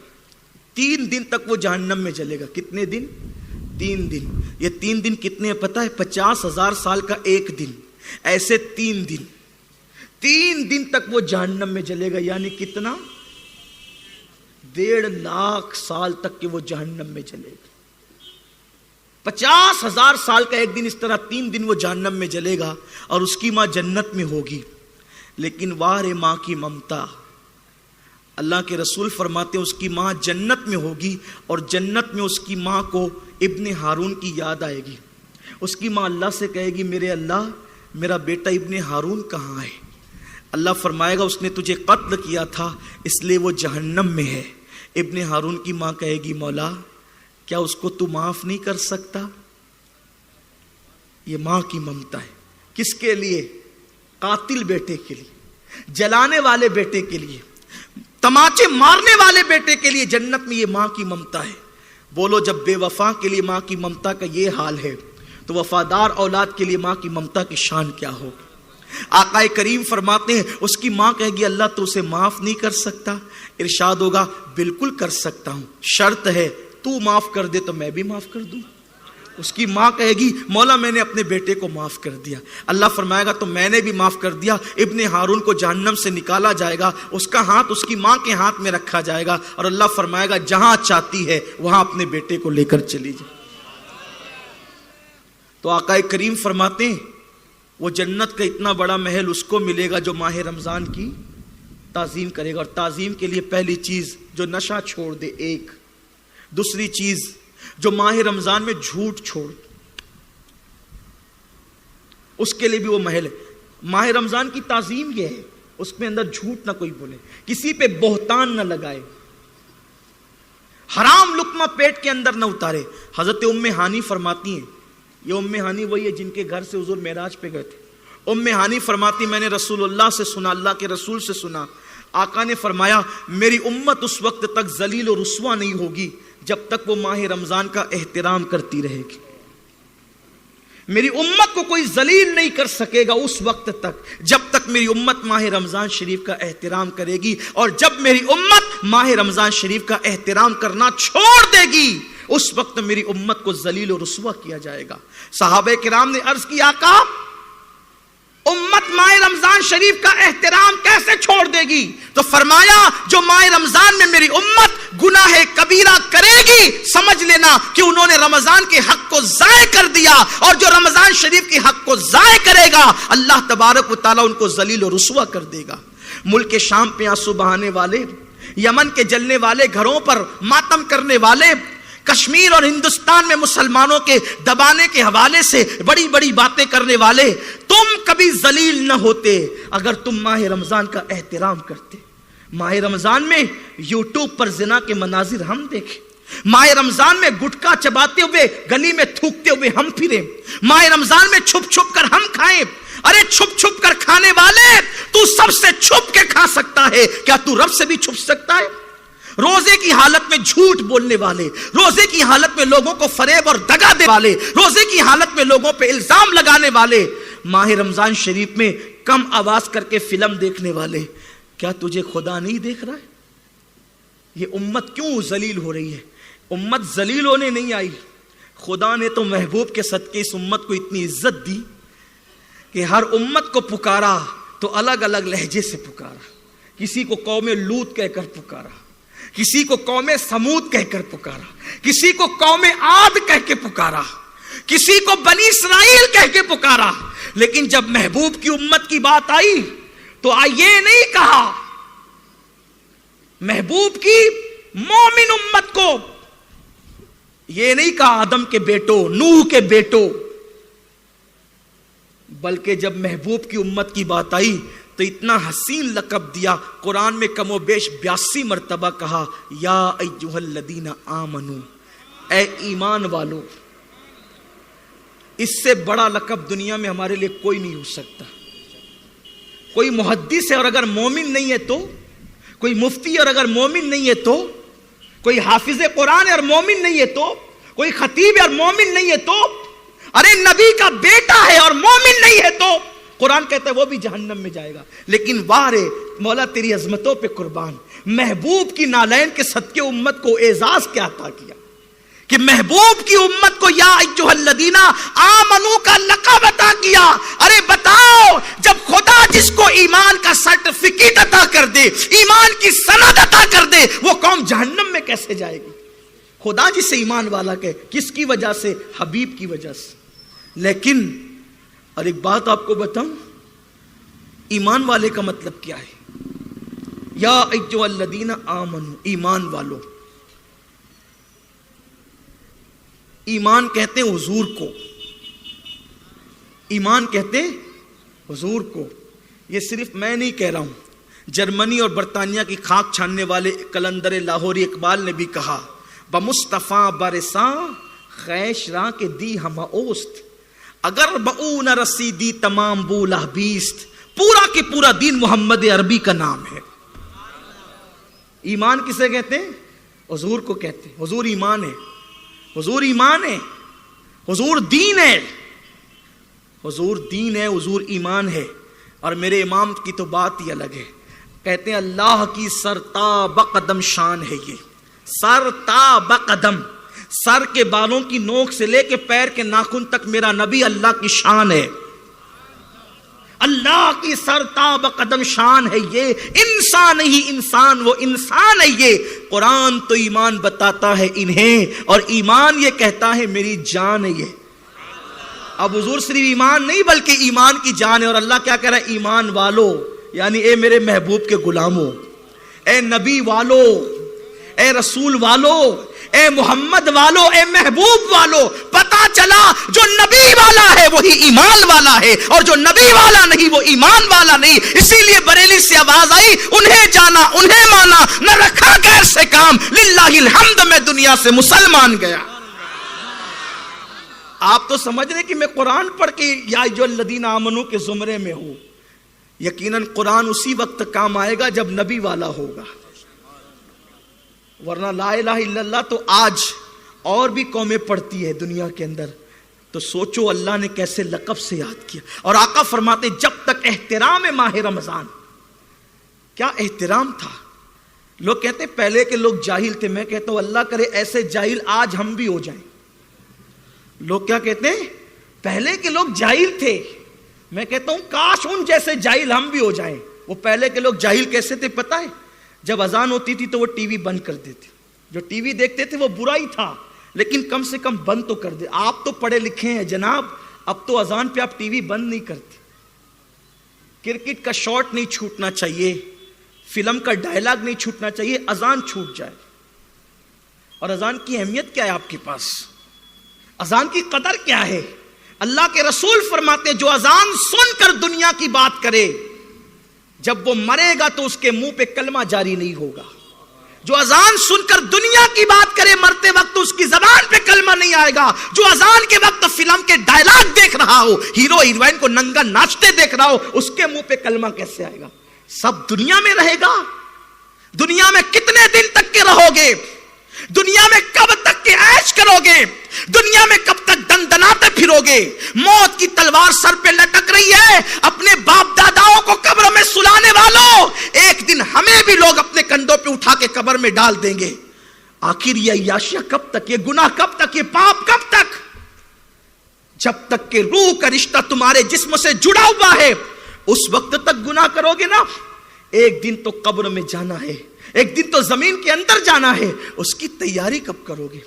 اور آپ جانتے ہیں میرے آقا فرماتے ہیں جو ماہ رمضان میں عبادت کر کے اپنی مغفرت نہ کروائے پھر اس کی مغفرت کبھی نہیں ہو سکتی. جو رمضان شریف میں مغفرت کا سامان نہ کرے پھر اس کی مغفرت کبھی نہیں ہو سکتی. رمضان شریف میں تو پاپی سے پاپی بھی بخش دیے جاتے. میرے کریم آقا فرماتے ہیں ماہ رمضان کے جمعہ میں ہر لمحے میں 5 لاکھ جہنمیوں کو جہنم سے آزاد کیا جاتا ہے. جمعرات کا سورج غروب ہونے سے لے کے جمعہ کا سورج غروب ہونے تک 5 لاکھ, ایک روایت میں 60,000 اور ایک روایت میں 70,000 آیا ہے. جب 5 لاکھ 1,70,000 60,000 کی حدیثیں آتی ہے تو اس کی تطبیق کی جاتی ہے. ہمارا جوان کنفیوز رہتا ہے, 5 لاکھ ایک جگہ حدیث میں ہے, ایک جگہ 60,000 ہے, ایک جگہ 70,000 ہے, اور سب حضور کی حدیث ہے. حدیث کو سمجھنے کے لیے عشق رسول چاہیے. جب حدیثوں میں اس طرح کے الفاظ آتے ہیں تو اس کو سمجھنے کے لیے بڑی گہرائی ہوتی ہے. ہر پان کی دکان چلانے والا, ہر ڈاکٹر انجینئر اس کو نہیں سمجھ سکتا. 5 لاکھ بھی نبی نے کہا, 60,000 بھی کہا, 70,000 بھی کہا, مطلب کیا ہوا؟ آپ نہیں کہتے میں نے 100 بار تجھے کال کیا تو نے میرا فون نہیں اٹھایا. 100 کا مطلب کیا؟ بولے دیکھو مولانا جھوٹ بول رہے ہیں, 4 بار بھی نہیں کیا. کیا کہتے ہیں؟ بولو کوئی بولتا ہے مولانا کو جھوٹا؟ نہیں بولتا. کیوں؟ کیونکہ محاورہ ہے. میں 50 بار تیرے گھر آیا, تجھ سے میری ملاقات نہیں ہوئی. میں نے تجھے 70 مرتبہ سمجھایا تو میری بات نہیں مانا. کوئی کہتا ہے جھوٹ بولنے؟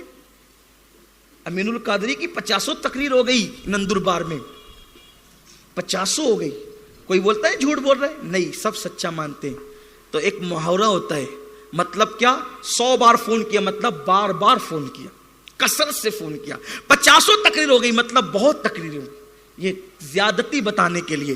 اب میرے نبی نے فرمایا 5 لاکھ ہر ساتھ میں بخشے جاتے ہیں, 60,000 بخشے جاتے ہیں, 70,000. تو عرب کا محاورہ تھا جو بے شمار ہوتے, اس بہت زیادہ کثرت کو بتانے کے لیے کبھی لاکھ کہا جاتا ہے, کبھی 70 کہا جاتا ہے, کبھی 50,000, کبھی 60,000 کہا جاتا ہے. اس سے مطلب گنتی کے 10 20 50,000 نہیں ہوتے, بلکہ اس سے مراد اس کی کثرت بتانا ہوتی ہے. یعنی جہاں پر چاہے وہ اعداد و شمار ناکام ہو جاتے ہیں وہاں پر یہ محاورہ استعمال کیا جاتا ہے. اب پتا چلا کہ اللہ رب العزت اتنی کثرت کے ساتھ رمضان شریف کے ہر سیکنڈ میں اپنے بندوں کو آزاد کرتا ہے کہ عالم ما کانا و ما یکون بھی اس کو بے شمار بتاتے ہوئے نظر آ رہے ہیں. یہ اس کا مطلب ہوتا ہے.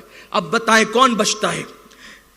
کون بچتا ہے؟ رمضان شریف کا سورج غروب ہونے سے جو ہے وہ جمعرات کا سورج غروب ہونے سے لے کے جمعہ کا سورج غروب ہونے تک ہر سیکنڈ میں 5 لاکھ, بے شمار بے شمار بے شمار بے شمار.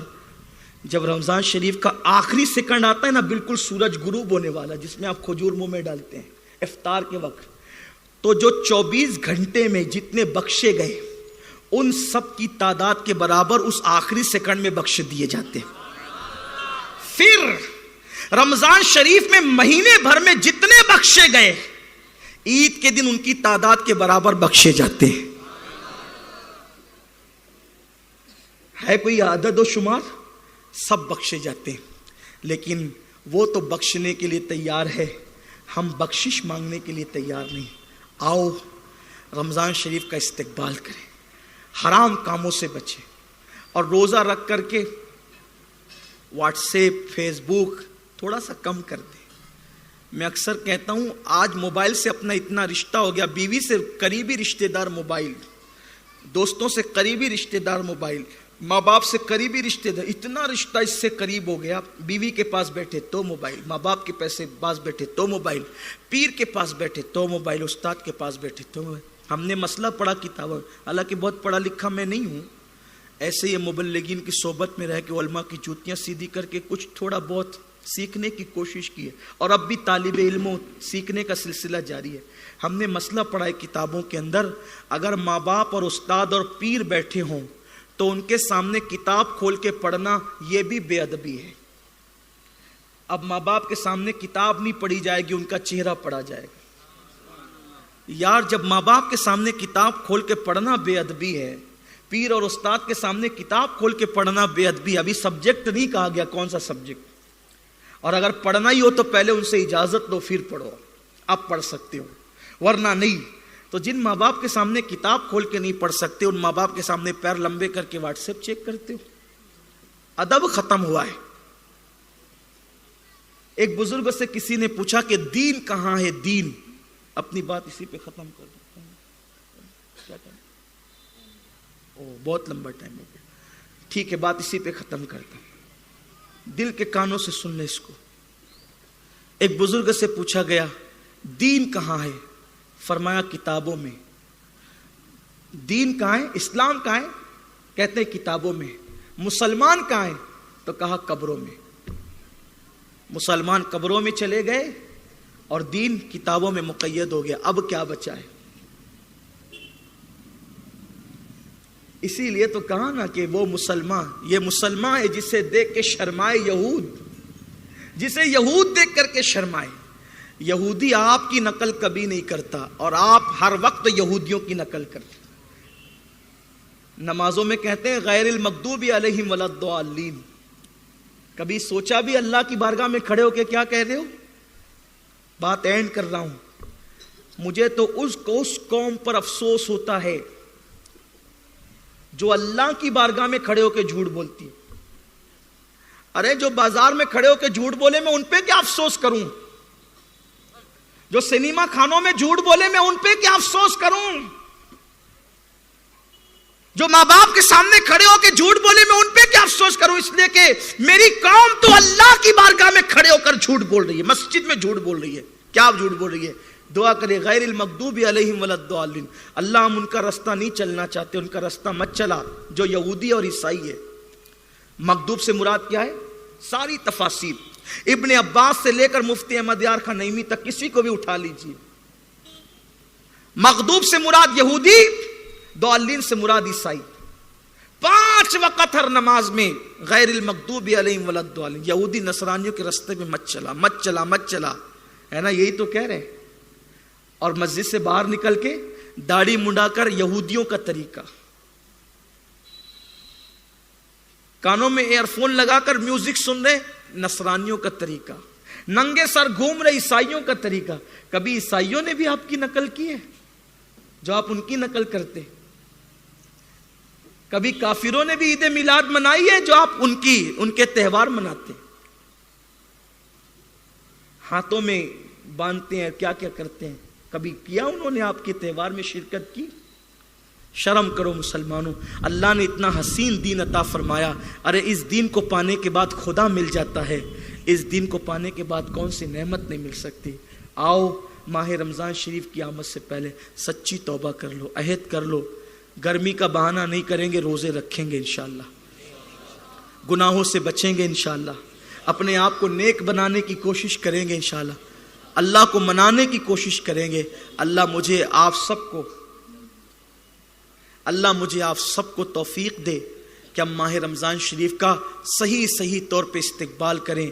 اور جو پہلی رات اللہ محبت کی نظر ڈالتا ہے, اللہ مجھ پہ بھی وہ نظر ڈال دے اور آپ پہ بھی ڈال دے اور پوری امت پہ ڈال دے, سب کا بیڑا پار فرما دے.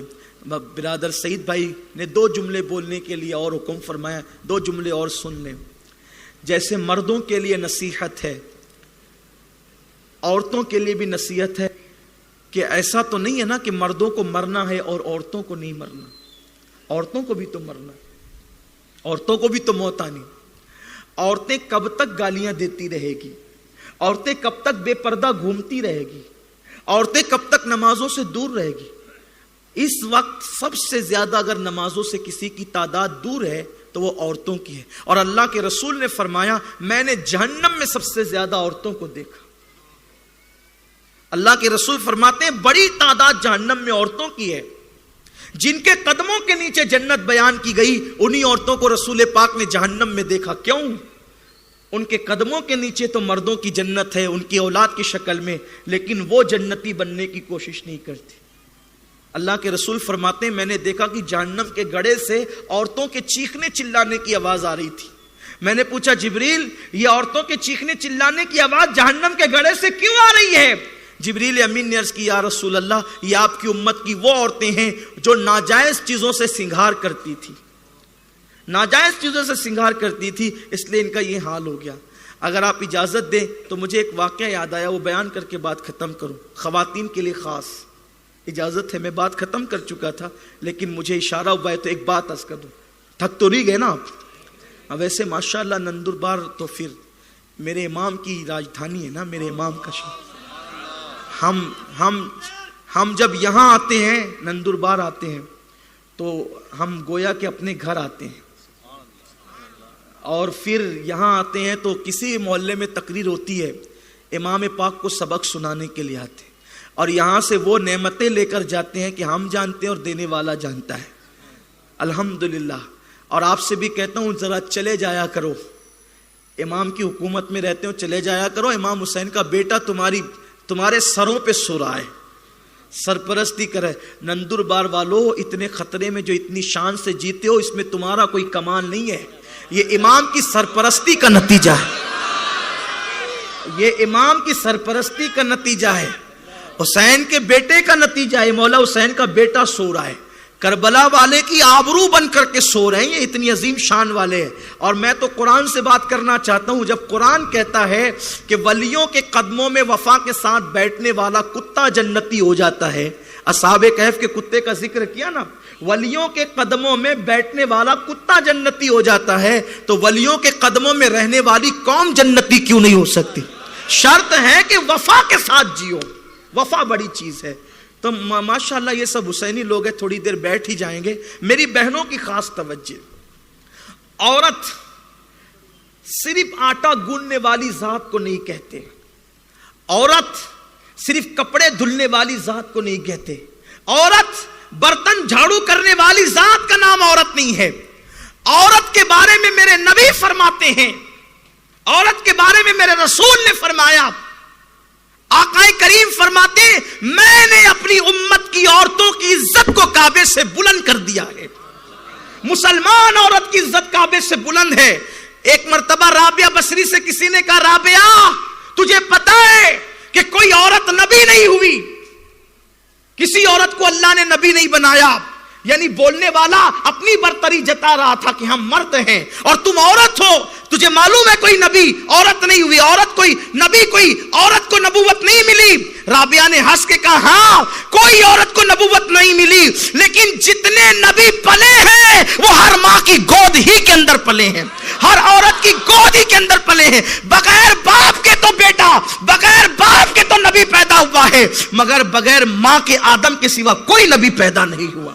یہ ماں کا مرتبہ ہے، یہ ماں کی شان ہے۔ اور آپ جانتے ہیں اللہ نے اسلام کے اندر کیا شان عطا کی ہے۔ ہمارے مذہب میں اپنی بیوی کا نام لے کر پکارنا اسے محرومی کہا گیا ہے، اور بیوی کی محبت کے خلاف کہا گیا ہے۔ اسی لیے ہمارے یہاں اور خاص طور پہ اس علاقے میں بھی ہمارے یہاں کبھی بیوی کا نام لے کر نہیں پکارتے۔ یہی ہوگا نا، ابھی بھی شاید آپ کے یہاں یہی ہوگا، ہمارے یہاں تو ابھی باقی ہے یہ بات، نام لے کے نہیں پکارتے۔ آپ دیکھیں قرآن کے اندر اللہ نے اتنی عورتوں کا ذکر کیا ہے، حضرت زلیخا کا ذکر کیا مگر نام نہیں لیا، حضرت عائشہ کے لیے سورہ نور نازل ہوئی مگر نام نہیں لیا، کتنی عورتوں کا ذکر ہوا قرآن کے اندر، کسی عورت کا نام نہیں لیا، صرف ایک عورت کا نام لیا۔ کس عورت کا؟ مریم کا۔ کیوں؟ اس لیے کہ عیسائیوں نے مریم کو خدا کی بیوی کہا تو اللہ نے نام لے کے ذکر کیا کہ بیوی ہوتی تو نام نہ لیتا، بیوی کے نام نہیں لیے جاتے ہیں، تو بیوی نہیں ہے، نام لے کر بتا دیا کہ مریم بیوی نہیں ہے بلکہ کنیز ہے، بندی ہے۔ اب بتائیں وہ عورت شوہر کو جس کا نام لینے کے لیے منع کر دیا جائے، میں یہ نہیں کہتا کہ نکاح ٹوٹ جاتا ہے یا مکروہ ہو جاتا ہے، یہ نہیں کہہ رہا ہوں، ادب ہے، ادب جو مذہب بیوی کا ادب سکھاتا ہو کہ نام نہ لیا کرو۔ شوہر کے لیے حکم ہے کہ بیوی شوہر کا نام نہ لے، اور شوہر کے لیے ہے کہ شوہر بیوی کا نام، لیکن اگر لے لے تو کوئی گناہ بھی نہیں ہے، ایک تہذیب ہوتی ہے، ایک آداب ہوتے ہیں۔ میں نے ایک کتاب میں پڑھا کہ نام نہیں لیا جاتا ہے، اور نام جس کا لیا گیا قرآن میں یہ بتانے کے لیے کہ مریم بیوی نہیں ہے اس لیے نام لیا گیا، کیونکہ لوگوں نے مریم کو بیوی بتایا۔ اب بتاؤ عورت اتنی مقدس ہے، اتنی عظیم ہے عورت. عورت کون ہے؟ عورت کون ہے؟ عورت وہ ہے جس کی برکت سے 4 مرد جنت میں جاتے ہیں. جس کی برکت سے 4 مرد, اگر وہ نیک ہے تو اس کا باپ, اس کا بھائی, اس کا بیٹا, اس کا شوہر. ایک عورت 4 مردوں کو جنتی بنا سکتی ہے. اور وہ عورت کیا ہے؟ پیدا ہوئی تو ماں باپ کو جنتی بنایا, جوان ہو کر شادی ہو گئی اور نیک ہے تو دنیا میں جنت ہے. نیک عورت شوہر کو جنتی بنایا, اور ماں بن گئی تو جنت اس کے قدموں میں سمٹ آئی. لیکن کھلے بال پھرنے والوں کو جنت کب ملنا ہے؟ سیریل دیکھنے والوں کو جنت کب ملنا ہے؟ گلے جو ہے وہ گلے میں مفلر کی طرح دوپٹہ ڈالنے والوں کو جنت کب ملنا ہے؟ کمر میں پٹکے کی طرح دوپٹہ باندھ کر کے باہر نکل کر پانی بھرنے والوں کو جنت کب ملنا ہے؟ یہ حال ہے. میرے نبی کی بیٹی سیدہ فاطمہ الزہرا کی غیرت کا حال یہ تھا. میرے امام نے کہا کہ فاطمہ الزہرا کے سر کے دوپٹے کو کبھی چاند و سورج نے نہیں دیکھا. فرماتے ہیں جس کا آنچل نہ دیکھا مو مہر نے, اس ردائے نزاہت پہ لاکھوں سلام. تو جو واقعہ عرض کرنے چلا تھا, جو بات عرض کرنے چلا تھا خواتین کے لیے, وہ یہ ہے. حضرت رابعہ بصری, رابعہ جب حج کے لیے گئی, کعبہ استقبال کے لیے آئے. اچھا, کعبے کا طواف, کعبہ مردوں میں سے کسی کا طواف کرتا یہ تو ثابت ہے. سارے اقطاب جہاں کرتے ہیں کعبے کا طواف, کعبہ کرتا ہے طواف درے والا تیرا. لیکن کسی مرد کے استقبال کے لیے آیا ہو, یہ کم سے کم میری نظروں سے نہیں گزرا. کعبہ اگر کسی کے استقبال کے لیے آیا ہے تو وہ ایک عورت ہے, اور اسی عورت کو رابعہ بصری کہتے ہیں. اور رابعہ کعبے کو دیکھ کر بھی خوش نہیں ہوتی, بلکہ کہتی ہے اے کعبہ تو کیوں چلا آیا؟ میں تجھے نہیں بلکہ تیرے رب کا دیدار کرنے آئی. یہ ہے اس عورت کی شان. اگر عورت عبادت کرے تو کتنی محترم ہو جاتی ہے. اگر عورت عبادت کرے, اللہ سے ڈرے تو کتنی مکرم ہو جاتی ہے. میں حضرت رابعہ کی بارگاہ میں خراج پیش کرنا چاہتا ہوں. ایک دن امام حسن بصری, ان کو خیال آیا کہ چلو شادی کرتے. امام حسن بصری کو بہت خوبصورت تھے امام حسن بصری, اور آپ جانتے ہیں امام حسن بصری یہ مرید ہے مولا علی کے اور خلیفہ ہیں مولا علی کے. مولا علی کہتے تھے بصرے میں کسی کو خطاب کرنے کا حق نہیں ہے, سب کے منبر اٹھا دو. اگر بصرہ میں کوئی خطاب کر سکتا ہے وہ صرف حسن بصری ہے. یہ حسن بصری تھے. جب شادی کا ارادہ ہوا, بڑے بڑے مالدار, بڑے بڑے سردار, بڑے بڑے اولیاء, بڑے بڑے تابعین اپنی بیٹیاں دینے کے لیے تیار تھے. لیکن امام حسن بصری نے کہا اگر میں شادی کروں گا تو رابعہ بصری کے ساتھ. حالانکہ لوگوں نے رابعہ اور حسن بصری کی ولادت اور وصال کی تاریخ پر بڑی بحثیں کی ہے, لیکن میں تحقیق میں آپ کو الجھانا نہیں چاہتا, صرف عبرت کے لیے واقعہ عرض کر رہا ہوں. حسن بصری نے سوچا کہ میں نے شادی کرنا ہے رابعہ کے ساتھ. رابعہ کیسی تھی؟ تاریخ میں آتا ہے قد چھوٹا تھا, سانولے کلر کی تھی, سانولے کلر کی تھی, چھوٹا قد تھا, بڑی سادہ سی زندگی گزارتی تھی. حسن بصری ان کے گھر آئے, اور آنے کے بعد کا رابعہ پردے کے پیچھے سے, میں چاہتا ہوں تیرے ساتھ شادی کرنا, میں رشتہ دین لے کر کے آیا ہوں, نکاح کا پیغام لے کر آیا ہوں, کیا تو اس پہ راضی ہے؟ رابعہ بصری نے کہا حسن بصری اگر میرے سوالوں کے جواب آپ دے دیں تو میں آپ کے ساتھ شادی کرنے کے بارے میں کچھ سوچ سکتی ہوں. میرے چند سوال ہیں, اس کا جواب دے دیں. امام حسن بصری نے سوچا ہوگا ایک عورت ہے رابعہ, آخر وہ مجھ سے کیا سوال کر سکتی ہے. حسن بصری تو بہت بڑے عالم تھے, بہت بڑے فقیہ تھے, بہت بڑے محدث تھے, بہت بڑے تابعین تھے, خیر التابعین کہا گیا. غوث پاک کے پیروں میں ان کا نام آتا ہے, غریب نواز کے پیروں میں ان کا نام آتا ہے, جن کو حسن بصری کہتے ہیں. یہ امام حسن بصری ہے. امام حسن بصری نے کہا رابعہ تیرا سوال کیا ہے؟ رابعہ بصری نے کہا عورتوں کی سوچ کیا تھی, دیکھو کتنی مقدس تھی عورتیں اس زمانے میں, کیونکہ عورتیں سیریل دیکھ کر نہیں جیتی تھی, اس وقت تو سیریل تو تھے ہی نہیں, وہ تو قرآن کی تلاوت کے سائے میں جیتی تھی, وہ سیدہ فاطمہ کے کردار کے سائے میں جیتی تھی. رابعہ نے کہا حسن میرا پہلا سوال یہ ہے, میں جنتی ہوں یا جہنمی؟ جنت میں جاؤں گی کہ جہنم میں جاؤں گی؟ حسن بصری چپ تھے. وہاں پھیکم پھاک والا معاملہ نہیں تھا, وہاں قیاس اور اپنی طبیعت سے کہنے والی باتیں نہیں تھی, کیونکہ سامنے رابعہ تھی. امام حسن بصری چپ تھے, خاموش تھے, کوئی جواب نہیں دیا.